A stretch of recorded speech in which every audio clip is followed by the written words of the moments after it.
Kami ingin menanggapi pernyataan salah satu tokoh nasional bahwa Salafi Wahabi itu tidak cocok di Indonesia karena beberapa sebab. Langsung saya bahas. Teman-teman kaum muslimin yang dirahmati Allah, kalau dikatakan Salafi Wahabi itu suka mencomot masjid orang, justru sebenarnya yang seperti itu tidak ada bukti.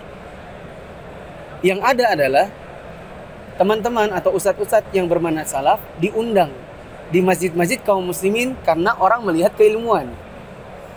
Ustadz dari Madinah, ustadz dari Mekah lulus, kemudian dikenal di masyarakat.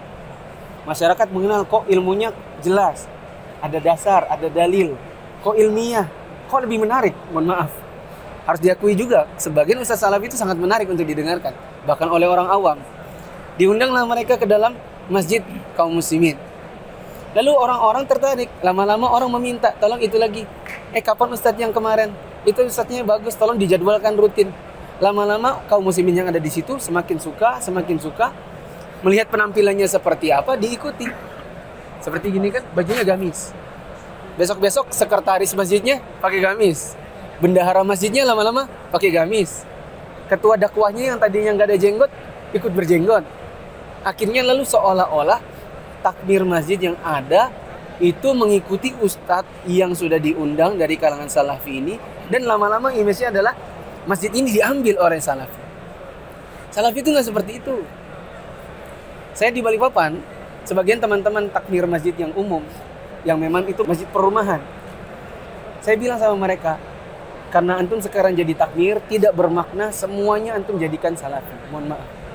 Kenapa? Kita harus sadar diri, ini masjid dibangun dengan dana masyarakat umum.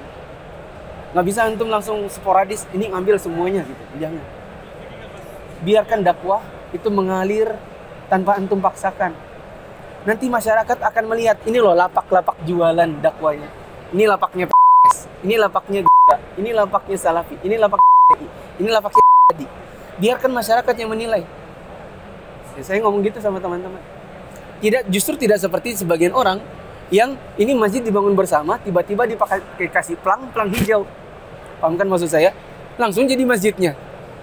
Dipasangi gelantungan yang merupakan ikon ibadahnya. Maaf, tas misalnya.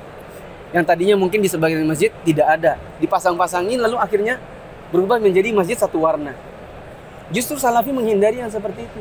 Salafi itu ingin dakwahnya diterima apa adanya tanpa dipaksa. Nggak benar kalau ada perkataan Salafi itu mencomot masjid orang. Ya, di Balikpapan ada masjid ormas. Ustadz kita diundang. Lama-lama sekretarisnya, bendaharanya, sesi dakwahnya lama-lama berubah tanpa dipita, tanpa dipaksa. Mereka mengalir begitu saja. Apakah itu namanya mencomot? Nggak ada. Mencomot itu tiba-tiba dikasih plang Salafi. Itu baru maling namanya. Ya. Yang kedua, Salafi itu justru sangat cocok di Indonesia. Di Indonesia ini provokatornya banyak. Ya kan? Di Salafi atau kajian salaf, jangankan berontak kepada pemerintah, demo aja diharamkan. Bagaimana orang mau memberontak ketika demo saja itu dilarang? Dan itu sangat cocok di Indonesia karena ustadz-ustadz akan menyuarakan agar masyarakat itu bersabar dalam menghadapi kekurangan presiden, menghadapi kesalahan-kesalahan misalnya menteri, terutama yang bidang agama misalnya kan, itu akan lebih menghadapinya lagi dengan kesabaran, dengan ilmu, dan itu sangat cocok karena di Indonesia ini memang kekacauannya banyak, kekacauan di bidang politik, sosial, agama, masalah sara. Justru Salafi sangat dibutuhkan karena itu lebih meredam gejolak di masyarakat. Itu kedua. Ketiga, orang bilang mengkafirkan. Salafi itu mudah mengkafirkan kaum muslimin. Jujur, ana dulu bukan Salafi. Ana dulu kajiannya Hizbut Tahrir dan kajian partai.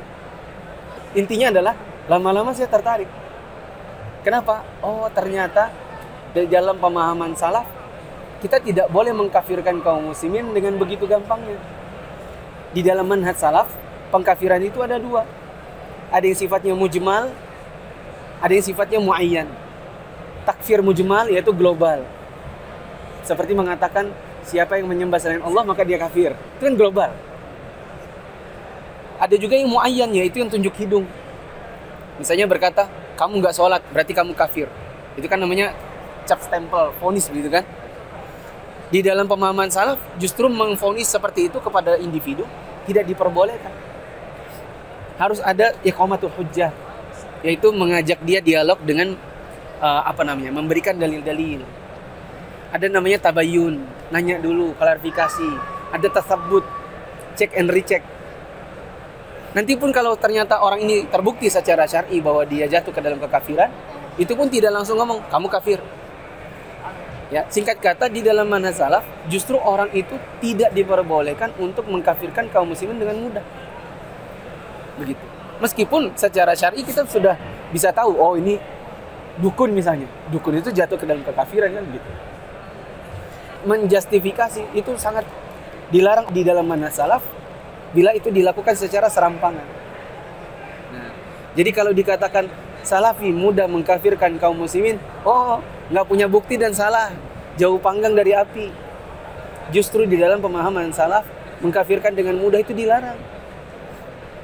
Kalau ada yang bilang, tapi itu salafi apa-apa syirik.